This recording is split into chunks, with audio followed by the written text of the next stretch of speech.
Salut à toi, et me voilà de retour sur la toile qui est les internets.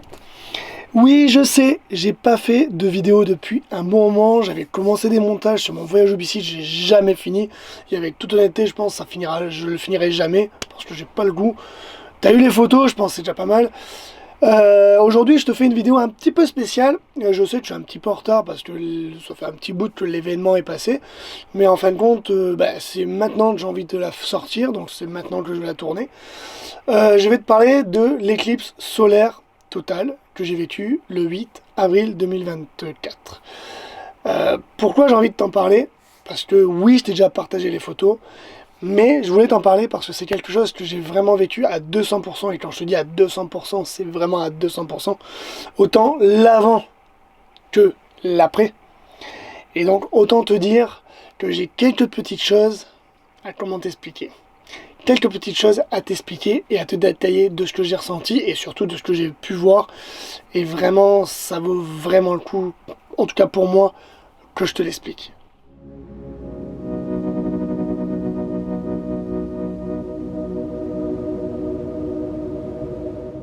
Donc, l'étape numéro 1, c'est assez simple.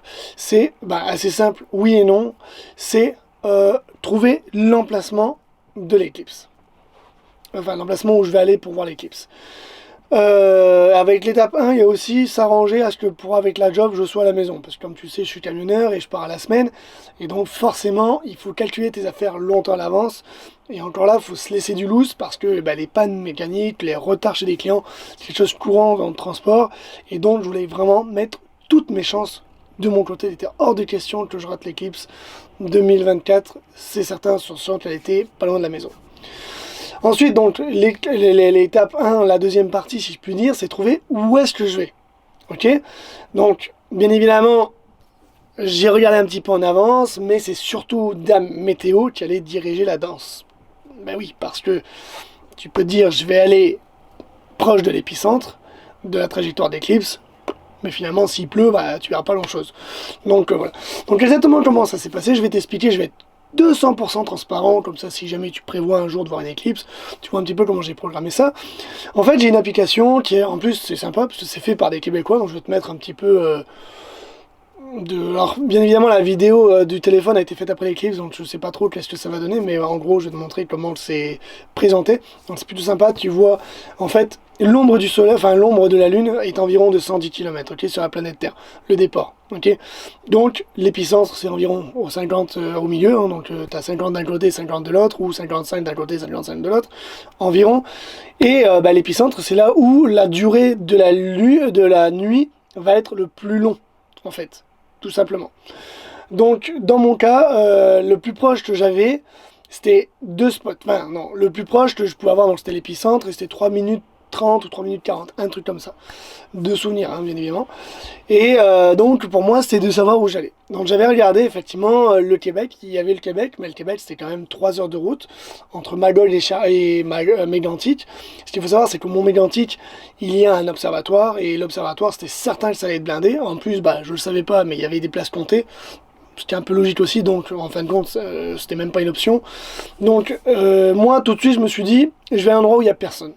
Déjà parce que je veux être tranquille, mon côté peut-être un peu pas social du tout, puis aussi le côté où tu vas être beaucoup moins embêté et t'as pas besoin d'arriver genre 24 heures avant, parce que en sachant que t'es hors de question que j'allais prendre un hôtel qui déjà était booké, et en plus bon, en sachant que j'étais à 1 heure de la maison. Donc j'avais trouvé un endroit aux États-Unis. Alors c'était marrant parce que le nom de la ville c'est Caddyville, donc c'était pas très sexy comme endroit, mais c'était proche, c'était vraiment, ça passait très très proche de l'épicentre, et en sachant que c'était un petit village, j'avais trouvé une petite place pour, comment on appelle ça, pour pouvoir mettre mon stock et puis pouvoir stationner le véhicule et y rester relativement toute la journée. Parce qu'il faut savoir une chose, c'est que t'as beau avoir une éclipse, c'est strictement interdit de stationner ou de se mettre dans une propriété privée, ce qui est tout à fait normal. Donc il fallait penser à ça. Donc moi j'avais trouvé Caddyville ou les environs de Plattsburgh, ce qui était environ 1 heure et demie de chez moi. Ok, je me suis dit, c'est parfait et tout, mais sous réserve, encore une fois, de Dame Nature. Mais là où on a eu de la chance, vraiment de la chance, c'est que 3 ou 4 jours avant, on a eu une hostie de tempête très tardive qui nous a déposé quand même un 20 à 30 cm de neige, dépendamment des places. Et ça, c'est pas des minces affaires, c'est pas petite chose à dire parce que tu te dis ok, mais si la neige n'a pas fondu, les spots où tu penses avoir accès, bah, ça va être différent parce qu'il faut savoir une chose, c'est que l'éclipse, tu n'arrives pas 10 minutes avant que l'éclipse commence et tu repars 10 minutes après. Tu peux partir 10 minutes après, ça n'a pas de problème, mais 10 minutes avant, c'est mort. Tu sais que tu passes la journée.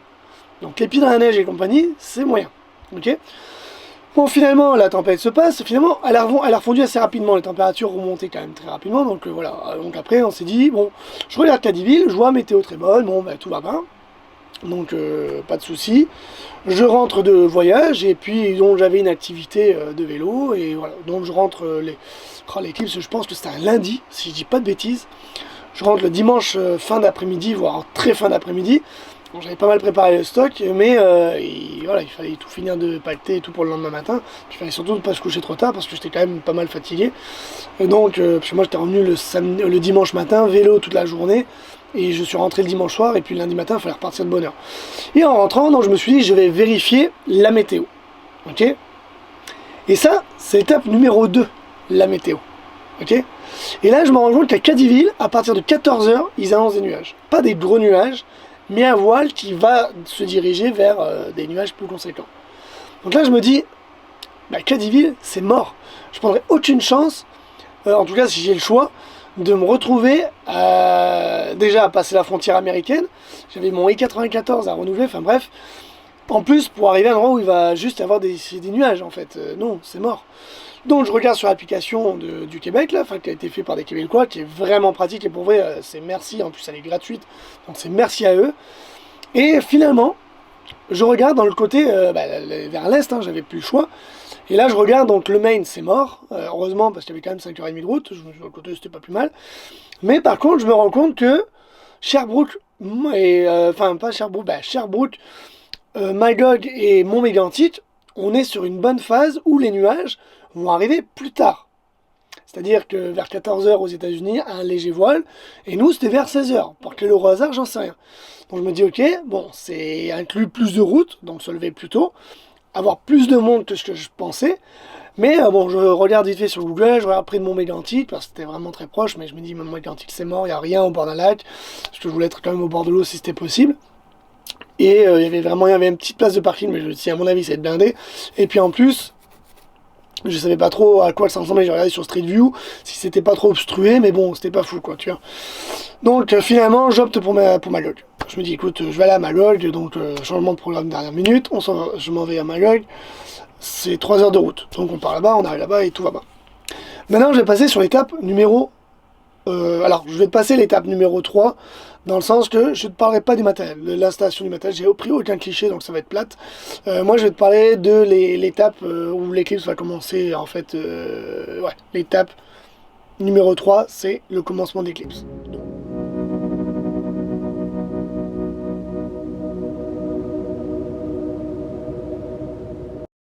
Étape numéro 3.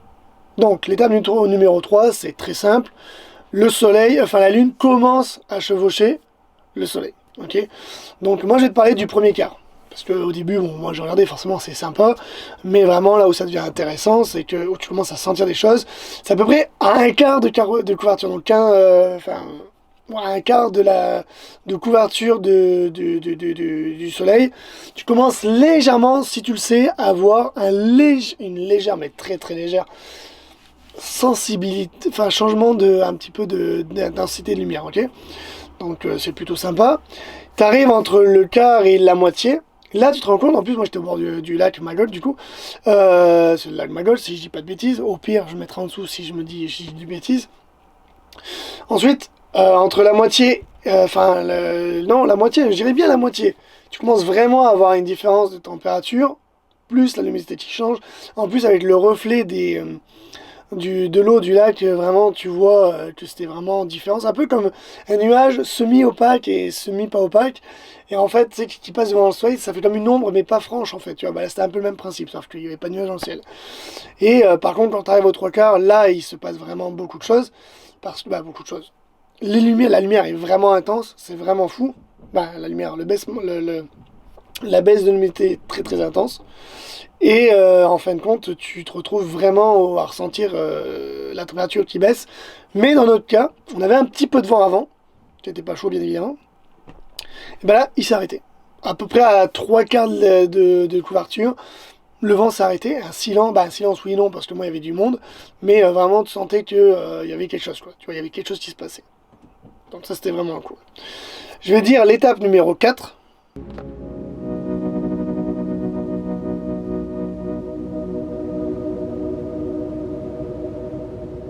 Donc l'étape numéro 4, c'est quelque chose que je ne connaissais pas. En fait, ça s'appelle des ombres volantes. En fait, c'est un petit peu comme quand tu regardes le fond de ta piscine quand il fait soleil, que tu vois l'effet que ça fait de lumière. C'est le même principe en moins intense, bien évidemment. Parfois, tu peux le voir aussi quand il fait très très chaud. Tu arrives à voir légèrement les vapeurs, tu sais, du goudron ou de la chaleur du sol, légèrement à onduler un petit peu sur le sol. Tu le vois légèrement, ça ressemble vraiment à ça. On appelle ça des ombres volantes. Donc c'est vraiment fou en fait, c'est vraiment les gens, quand moi je regardais, les gens ils trouvaient ça bizarre, ils demandaient que je regardais, puis je savais pas comment l'expliquer, mais j'en disais regardez le sol, on voit légèrement comme un léger voile d'ombre comme ça, c'était vraiment cool. Ça c'est à peu près 90 minutes, 90 minutes n'importe quoi, 90 secondes, entre 60 et 90 secondes de la couverture totale du soleil.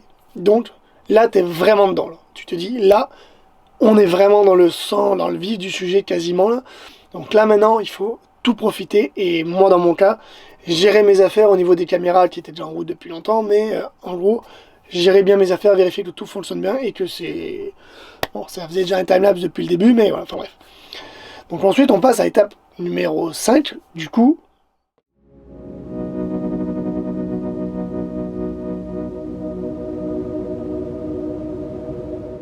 Donc l'étape numéro 5, c'est la couverture totale du soleil.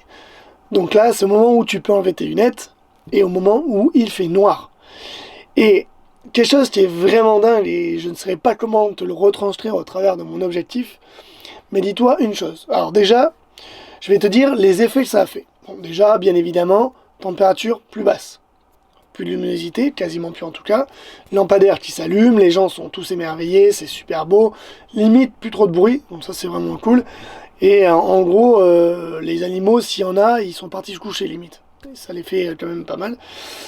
Mais on pouvait apercevoir, alors la première chose, avec les lunettes, sans les lunettes de soleil, tu peux les lunettes d'éclipse, tu enlèves tes lunettes et en fait tu peux apercevoir comme, comment t'expliquer, comme des espèces de flammes sur les côtés du soleil là. Sauf que parce qu'en fait t'as le soleil comme ça, je te montre sur la photo, t'as le soleil, et en bas, si tu regardes bien sur ma photo, on voit cette espèce de comme d'explosion, ils appellent ça des protubérances solaires si je dis pas de bêtises, ou des explosions solaires comme tu veux, oui, parce que le soleil est une boule de feu. Mais vu qu'il éclaire tellement, ces choses-là on peut pas les voir. Donc ça c'est vraiment dingue de voir ça. En plus de ça, on voit aussi, comme sur cette photo, il n'y a aucun effet qui a été rajouté, je n'ai juste fait que améliorer mes réglages pour faire une photo potable, mais je n'ai rien rajouté et j'ai rien abusé dans les settings non plus. Tu vois cette espèce de voile, alors ça a un nom, ils appellent ça le corona, je pense tout simplement, hein, pas le Covid bien évidemment. Et en fait t'as l'atmosphère du soleil, t'as une espèce de brume, pas une brume parce que c'est pas de l'eau, mais une espèce de voile. Et ce voile-là, pareil, tu ne peux pas le voir parce que le soleil éclaire tellement que tu peux pas le voir, tout simplement. Ça, c'est vraiment dingue. Et ça, c'est vraiment quelque chose de fou. Et voir toutes ces petites protubérances solaires, c'est vraiment dingue. En plus, on pouvait les voir à l'œil nu aussi. Moi, sur ma photo, vu que j'avais pas un réglage adéquat pour les voir, on en voit une un petit peu, mais je te dirais qu'il y en a, on voit mieux. Et c'est rien de rajouter, hein, c'est un anneau de feu, on le sait. Fait que ça, c'est vraiment dingue. Mais ce qui est le plus fou, ce qui moi m'a vraiment été venu me chercher là, parce que je suis quelqu'un qui aime les couchers de soleil, c'est que le coucher de soleil était en 360 degrés. C'est ce que tu vois quand le soleil se couche, quand tu regardes la direction du soleil où là où il se couche, tu vois ces couleurs-là, vraiment à un certain moment là, mais tu prends cette couleur-là, que tu vois juste dans un spot, tu te l'imagines sur 360 degrés. Comme tu peux le voir sur ma vidéo, à ce moment que je te passe sur le rush, c'est 360 degrés. C'est vraiment dingue, c'est fou, je capotais pour vrai, j'ai même versé une larme parce que c'était vraiment tellement impressionnant de se dire que c'est un coucher de soleil sur 360 degrés, je n'ai jamais vu ça de ma vie. Malgré que j'ai vécu 3 éclipses, mais c'est la première où je suis vraiment aussi proche de l'épicentre. Donc ça c'est vraiment dingue. Et donc forcément cette partie-là a duré 3 minutes 30, 3 minutes 40 entre les deux à peu près. Donc parce que j'étais proche de l'épicentre de la trajectoire de l'éclipse. Donc ça, c'est vraiment dingue. Donc là, j'étais à l'étape numéro 4 ou 5, je sais plus. Bon, prochaine étape, c'est le fameux et le tant attendu, pour moi photographe et observateur, ils ont donné un nom. Ça s'appelle le Diamond Ring.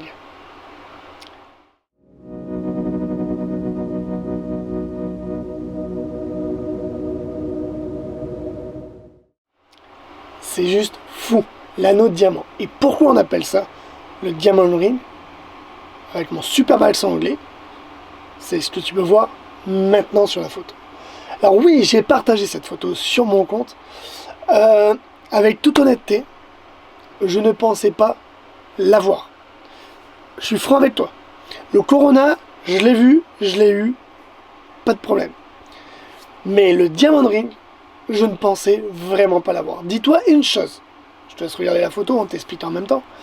Dis-toi une seule chose. Tu peux t'entraîner à faire un time-lapse, à faire des photos du soleil à partir du moment où tu as le matériel qu'il faut et le bon filtre. Ça, tu peux le faire à l'année longue, sans aucun problème. Par contre, gérer le Diamond Ring, c'est-à-dire le moment où le soleil ressort derrière la lune, il ressort derrière la lune, là, cette espèce de petite perle qui est la lumière du soleil, ressort et faire la photo au moment, parce que là tu es en basse luminosité. Je rappelle qu'il fait quasiment nuit, donc pour la caméra il fait nuit, plus j'ai un filtre qu'il faut enlever. Parce que ce filtre-là, si tu n'enlèves pas, il fait noir. La caméra ne voit rien, vu que c'est un filtre qui, comme les lunettes solaires, hein, les lunettes d'éclipse, tu ne vois pas plus que ça en fait. Donc s'il fait nuit, tu ne vois plus rien, donc il faut enlever ça. Il faut régler tes settings, sinon tu es en surexposition. Là, donc tu baisses tout. Tu enlèves le filtre, tu baisses tout ce que tu as abaissé. Et d'un coup, tu as ça qui sort, tu es en train de regarder. Là, d'un coup, tu entends Diamond Ring, Diamond Ring. Et là, je fais fuck. J'ai pas le temps de faire mes réglages. Donc je me dis, tant pis. Donc je reprends mon filtre.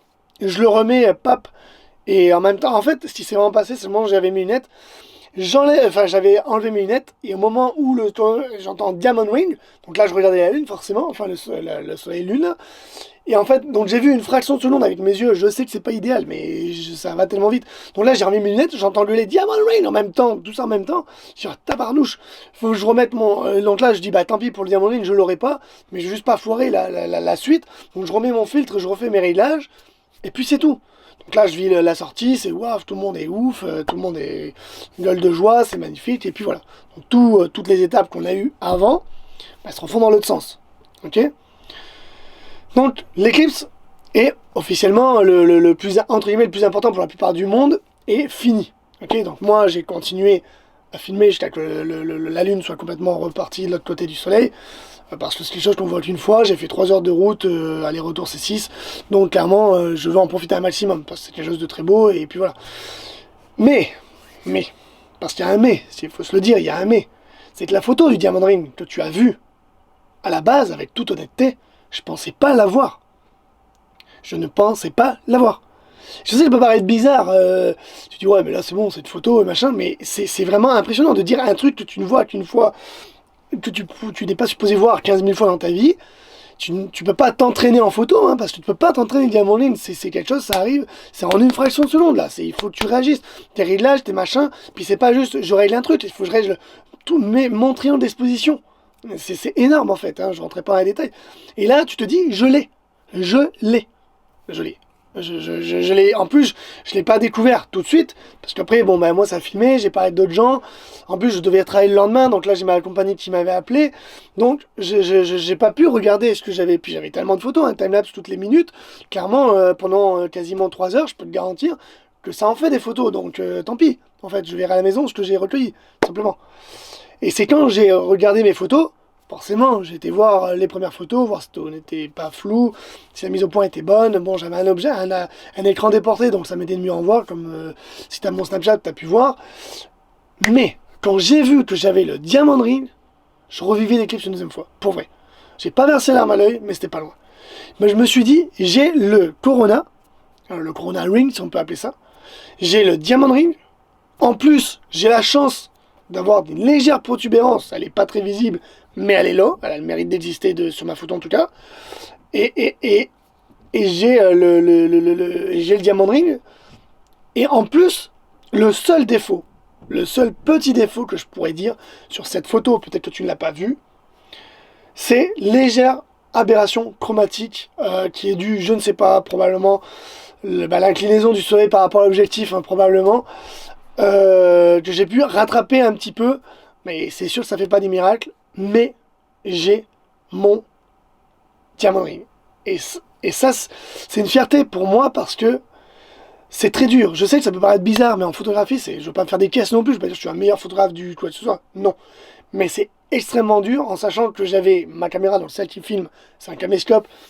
Lui, il a filmé à H20, enfin non-stop, l'éclipse complètement. J'ai non-stop, mais j'ai dû changer de carte SD parce que j'ai oublié que j'avais 2 slots. Fait qu'en fait, j'aurais pu mettre la deuxième carte SD à côté, il aurait relayé. Enfin bref, toute une histoire qui n'avait pas lieu d'exister.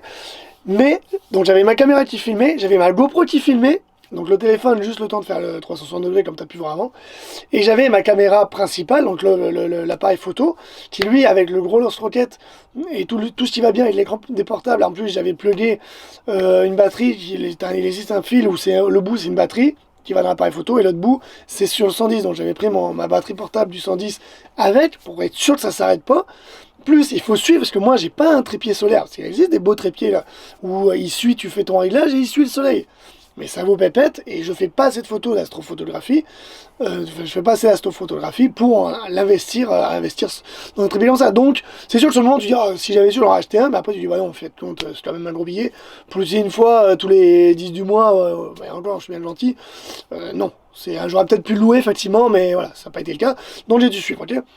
J'ai réussi à avoir le Diamond Ring. Je sais que j'en fais des caisses, je sais que ça peut prendre 5 minutes d'explication, mais je veux vraiment que tu comprennes à quel point ma satisfaction personnelle d'avoir profité d'Eclipse, d'avoir des beaux clichés et d'avoir le Diamond Ring, c'est quelque chose, et d'avoir les bons réglages, c'est vraiment génial. C'est vraiment, vraiment génial. Et donc, c'est ainsi que je te dirais que c'est passé Eclipse. C'est fou, c'est toute une épopée qui pourtant dure une journée, mais qui prend beaucoup de préparation à l'avance. Et je sais, nous en Amérique du Nord, on en parlait sur les forums Facebook, les gens étaient tannés, il y a pas qui sont tannés de voir les trucs de l'éclipse et tout. Ouais, mais parce que les gars, vous comprenez pas une chose. Si vous avez beau ne pas être passionné, moi je suis pas un grand passionné d'astro, hein, loin de là, mais je trouve que c'est quand même un événement qui devrait être genre, tout le monde s'arrête pour le regarder. C'est plate, mais pour moi c'est ça, parce que c'est notre existence même. Sans soleil, on n'existerait pas. Sans la lune, on n'existerait pas non plus. On n'aurait pas en tout cas ce qui se passe sur la planète.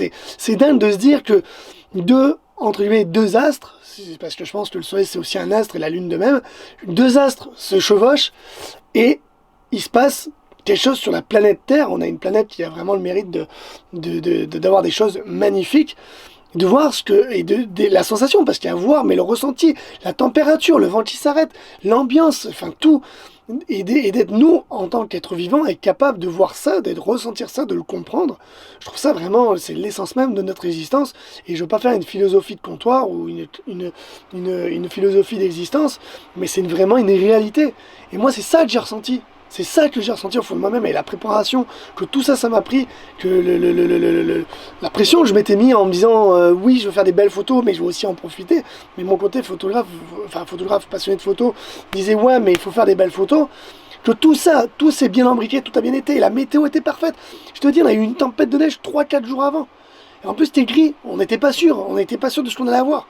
Et que au dernier moment, je devais aller aux États-Unis, puis au dernier moment, oh non, je peux pas aller aux États-Unis parce que c'est gris. Bon, je vais à 3 heures plus loin finalement. C'est tout ça qui fait partie de l'éclipse.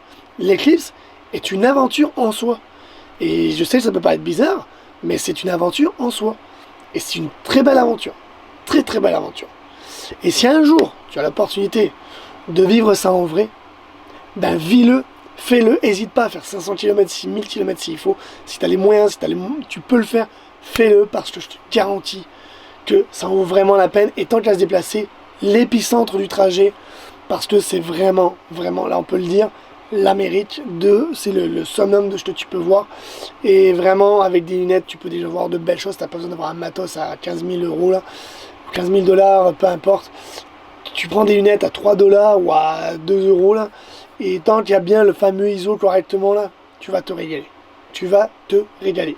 Et ce que je pourrais dire, une dernière petite chose que je pourrais dire avant que la vidéo soit trop longue, c'est que oui, je voulais être seul dans mon coin pour vivre l'éclipse, pour pas être embêté, effectivement, j'aurais peut-être entendu les oiseaux qui arrêtent de chanter d'un coup et tout. Mais par contre, ce que je peux dire, c'est qu'avec du monde, j'ai rencontré des gens, j'ai pu partager avec des gens, ils m'expliquaient, ah mais quel réglage toi tu fais, moi je fais tel réglage, moi j'ai expliqué pourquoi je faisais tel réglage, j'avais tel matériel, ou t'as d'autres gens qui viennent te parler en disant, mais waouh, je vois. Et en plus, bah, moi j'avais un grand écran déporté, donc en fait, les gens pouvaient voir, ils m'ont demandé, ouais, ça te dérange-tu que je regarde? Aucun problème, apparemment ils touchaient pas l'appareil photo, il n'y avait aucun problème, puis il n'y avait pas de lentilles parce que les gens font attention. Et c'était cool parce que les gens pouvaient voir l'éclipse autant avec leurs lunettes, autant qu'ils pouvaient voir avec l'écran, et l'écran il faisait 7 pouces, 5 pouces et demi pardon, ou 7 pouces, j'ai un doute, non 5 pouces et demi, 7 pouces aurait été trop grand pour moi là. Et donc du coup sur un écran de 5 pouces, tu vois à quel point les photos, c'est ce qu'on a vu, j'ai pas croppé dans la photo.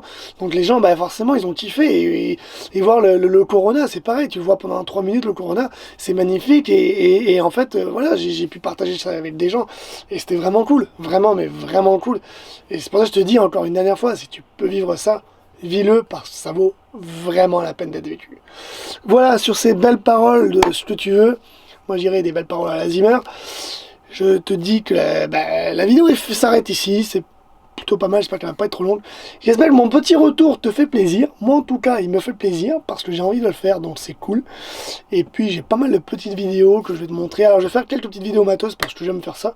Je sais que je suis honnête avec toi, j'ai zéro audience quand je fais ça, mais moi ça m'éclate et c'est pas pour me la péter, oh t'as vu tel matos, non, ça me fait juste délirer d'expliquer pourquoi j'ai tel matériel, et peut-être qu'un jour ça peut aider quelqu'un, j'en sais rien, mais en tout cas moi ça m'éclate. Et donc du coup j'ai quelques petites vidéos matériel à te montrer, et sinon forcément je vais faire des sorties, j'ai des petits projets de prévus pour cet été, donc voilà, il faut que je t'explique aussi, j'avais un plan qui finalement ça finira pas comme tel plan, je t'explique ça dans une autre vidéo parce que là ça va être trop long. Voilà, j'espère que ma vidéo t'aura fait plaisir, j'espère que mes clichés t'ont fait plaisir, et j'espère que si tu as l'opportunité un jour de pouvoir le faire, que tu le feras. Voir une éclipse solaire totale, c'est vraiment ultra top, et vraiment tu ne pourras pas l'oublier même si t'as pas de photo pour t'en rappeler. Voilà, je te dis à la prochaine, je te souhaite une bonne matinée, bon après-midi ou bonne soirée, dépendamment de quand est-ce que tu regardes cette vidéo, et je te dis à la prochaine. Bye.